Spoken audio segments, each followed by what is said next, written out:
சின்ன வயசில் புறக்கணிப்புகளை அதிகமாக சந்தித்து அன்புக்காக ஏங்கி நண்பர்களிடத்தில் அவமானப்பட்டு தொழில் ரீதியாக மிகப்பெரிய தோல்விகளுக்கும் நஷ்டங்களுக்கும் முகம் கொடுத்த பல கசப்பான அனுபவங்கள் நம்மில் பலருக்குமே இருக்கக்கூடும். இந்த மாதிரியான கசப்பான அனுபவங்கள் ஒரு பெரும் அதிர்ச்சியை, ஒரு ட்ரோமாவை நமக்கு ஏற்படுத்தி இருக்கலாம். அந்த ட்ரோமா இன்னைக்கு உங்களுடைய வாழ்க்கையை கட்டி போட்டது போல நீங்கள் உணர்றீங்களா? பதட்டத்தால் அடிக்கடி முடங்கி போயிருக்கிறீங்களா? இதையெல்லாம் கடந்து மாறுபட்ட ஒரு வாழ்க்கையை கற்பனை செஞ்சு பாருங்கள். நீங்கள் ரொம்ப சுதந்திரமான ஒரு வாழ்க்கையை வாழ்ந்து கொண்டிருக்கீங்க, தைரியமாக வாழ்கிறீங்க. கடந்த காலத்தினுடைய கவலைகள் உங்களை கட்டுப்பாட்டுக்குள்ளே வைக்கலை, பயமும் பதட்டமும் உங்களை தனிமைப்படுத்தலை.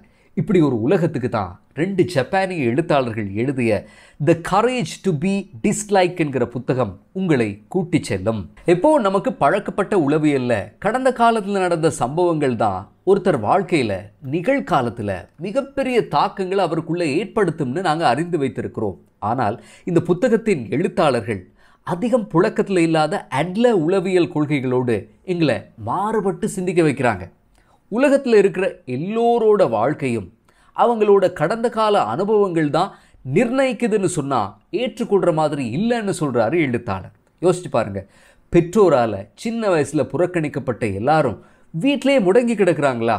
இல்லை. உதாரணத்துக்கு மோசமான கடந்த கால அனுபவங்களை கொண்ட ஓப்ரா வின்ஃப்ரி போன்றோர் நிகழ்காலத்தை மாற்றி உலக புகழ் பெற்றவர்களாக மாறியிருக்காங்க. கடந்த காலம் வலியை தந்திருந்தாலும் பேரதிர்ச்சியை ட்ரோமாவை ஏற்படுத்தி இருந்தாலும் கூட வாழ்க்கையின் நிகழ்காலத்தையும் எதிர்காலத்தையும் கடந்த காலத்தால் நிர்ணயிக்க முடியாது. இதைத்தான் அட்லர் உளவியல் கொள்கை சொல்கிறது. நிகழ்காலத்தை நாங்கள் வாழக்கூடிய இந்த தருணத்தை நம்மால் மாற்ற முடியும். அதுக்கு இந்த புத்தகத்தில் சொல்லப்படும் அட்லரின் கோட்பாடு தான் டெலியாலஜி.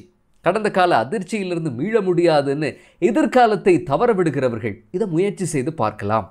ஒரு பொது இடத்துல அல்லது மேடையில் பேசுகிறதுக்கு பயப்படக்கூடிய ஒருத்தரை உதாரணத்துக்கு எடுத்துக்கொள்வோம். இந்த தருணத்தை எட்டியாலஜி கண்ணோட்டத்தில் பார்த்தா அதுக்கான காரணம் அவரோட சின்ன வயசில் நடந்த ஏதோ ஒரு சம்பவம் அவரை கட்டுப்படுத்துது. அதனால தான் அவர் அந்த மேடையை ஏறுறதுக்கு பயப்படுறாரு.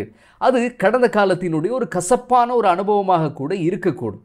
ஆனால் அட்லரின் டெலியாலஜி கண்ணோட்டத்தில் பார்த்தால் மேடை ஏறுறதுக்கு பயப்படக்கூடிய நண்பர் முன்கூட்டியே ஒரு கோல், இலக்கு வச்சிருக்கிறாரு. அதுதான் நான் இந்த மேடையை ஏறிவிடக்கூடாது என்பது. அந்த இலக்கை அடைகிறதுக்காக பயத்தையும் பதட்டத்தையும் உருவாக்கி கொள்கிறார். ஆனால் அவர் நடிக்கலை. அவருக்குள்ளே வரக்கூடிய உணர்வுகள் உண்மையானது தான். இந்த தருணத்தில் அவர் மேடையில் அல்லது பொது இடத்துல பேச தயங்குறதுக்கு காரணம் நான் பேசினா இப்படி எடுத்துக்கொள்வாங்கன்ற அவரோட பார்வை.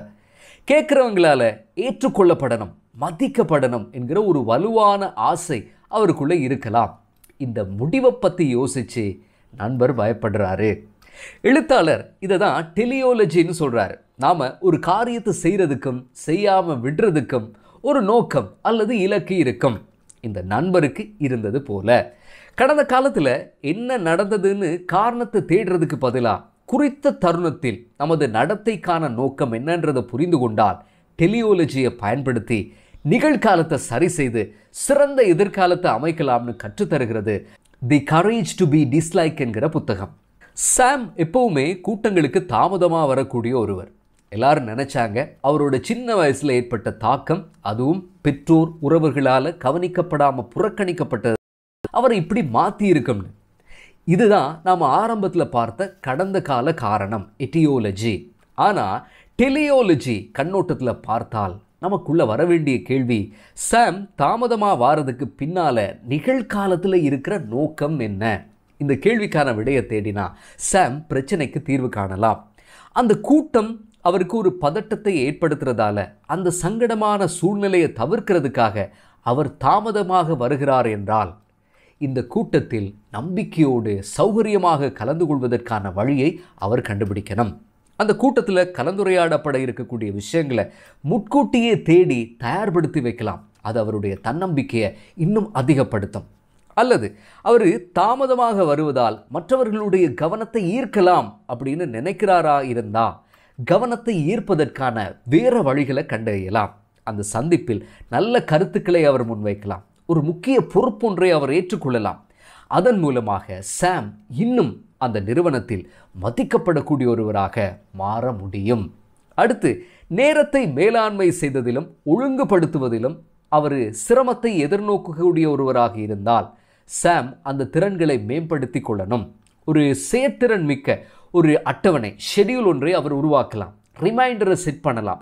இந்த பணிகளை சமாளிக்கிறதுக்காக அதை சின்ன சின்ன பகுதிகளாக பிரித்து சரியான நேரத்தில் செய்யறதுக்கு திட்டமிடலாம். கடந்த காலம் எவ்வளவு மோசமா இருந்தாலும் நிகழ்காலத்தை நம்மால் மாற்ற முடியும். அடிக்கடி நாம் ஸ்டோயிசிசம் தத்துவத்திலும் படிக்கிற ஒரு விஷயம் நண்பர்களே, நம்முடைய கட்டுப்பாட்டில் இல்லாத விஷயங்களை கவனத்தை குவிக்கிறதை விட நம்முடைய கட்டுப்பாட்டில் இருக்கக்கூடிய நிகழ்காலத்தில் கவனத்தை செலுத்துறது தான் நம்முடைய முன்னேற்றத்துக்கு நல்லது என்பது.